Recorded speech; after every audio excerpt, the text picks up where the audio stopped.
Good evening, ladies and gentlemen.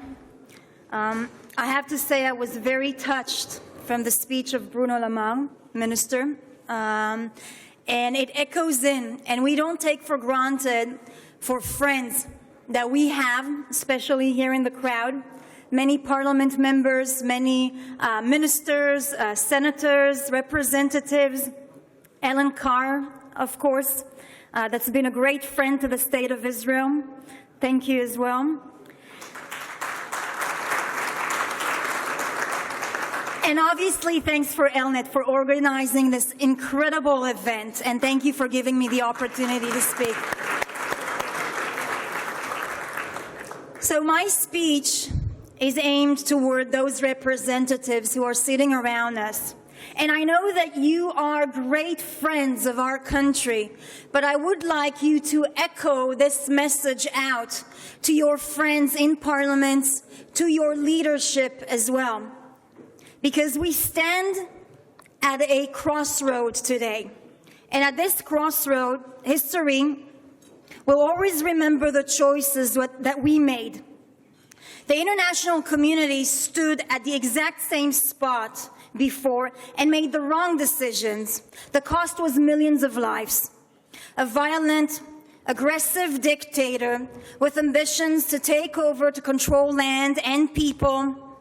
A leader that wants power and influence and is willing to murder millions of people to achieve it.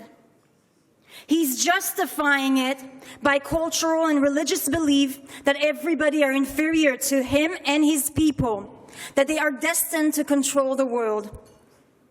This is not Hitler, but it is the same racist idea about bringing back the Persian Empire. I'm talking about Ali Khamenei, the leader of Iran and the regime in Iran.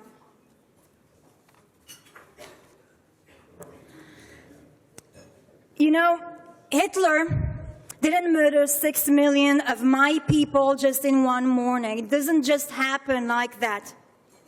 First, he broke down international agreements that didn't allow him to build or buy weapons or fighting planes. The international community knew that it was forbidden. They knew that he did it, and they decided to stay silent. This is exactly as Ali Khamenei is provoking international law by building nuclear power far greater than what Hitler had. And many of your leadership choose to stay silent. Hitler trained military with a cover-up of countries and mutual agreement. It was forbidden to him. Russia did this cover-up. European countries knew that they are training, and they didn't want to take any actions, trying to be more diplomatic and not to get into the conflict. Well, today Iran is using proxies in Iraq, Yemen, Syria, Lebanon. Its soldiers are on the ground fighting, training, gathering more power, people, and influence. Still, none of the countries in the international community wants to take any action. You try to be diplomatic and not to get into the conflict. When Hitler was meddling and fighting to annex Austria, no one would come to help. No one came to help them. Hitler annexed, and countries around were now scared to speak or get involved. The trust in the international community has dropped massively. Today we see millions of people are marching and protesting, for example, in Lebanon, about corruption, calling for Hezbollah and Nasrallah to step down. Iran owns Hezbollah. In Iraqi demonstration, the Shiite forces and security forces, Iranian militias, are shooting and murdering the ones who are asking Iran to leave. At the 40th anniversary of taking over the American embassies, they burnt the Iranian embassy as a message for them to leave Iraq. There wasn't a single leader in your community that reached out to help to find the violent and aggressive dictator that is trying to take over their country. Now, When Hitler threatened to conquer Czechoslovakia, that was his next point. The international community gave him the Sudet area without even speaking to Czechoslovakian leadership. That was a mean for them to compromise, right? This is just as Iran is threatening to annihilate the state of Israel, and instead of finally fighting back a vile racist force, the European community and the world, the international community, is signing a shameful agreement, a shameful nuclear and economic agreement that lifts them up and help them develop a nuclear bomb.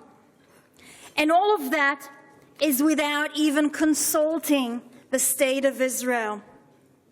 I think you get the point. Iran has already made major acts of war in our regions. Major events were prevented here on European soil. 2 of them were published, many not. We are so busy as a society with learning about the past, teaching and writing about history, how we should prevent such horrifying tragedies.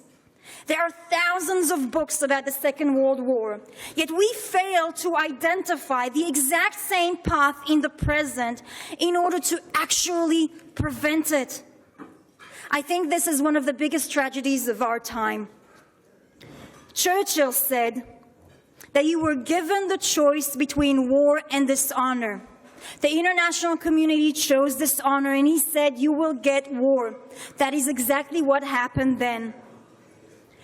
If the European community, you, the people, and your leadership would have stopped Hitler at the start instead of staying silent, 6 million of my people, my family, wouldn't have been brutally butchered. I wasn't then, but I am here now.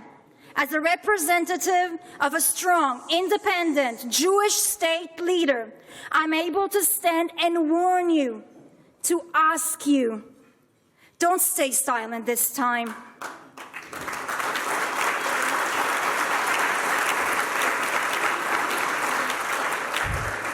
Don't let our people be butchered again.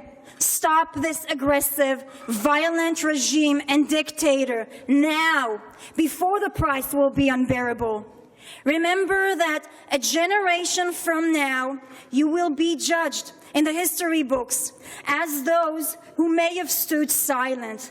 I ask you to stand beside the Jewish people in this chapter of history. Thank you very much. Thank you.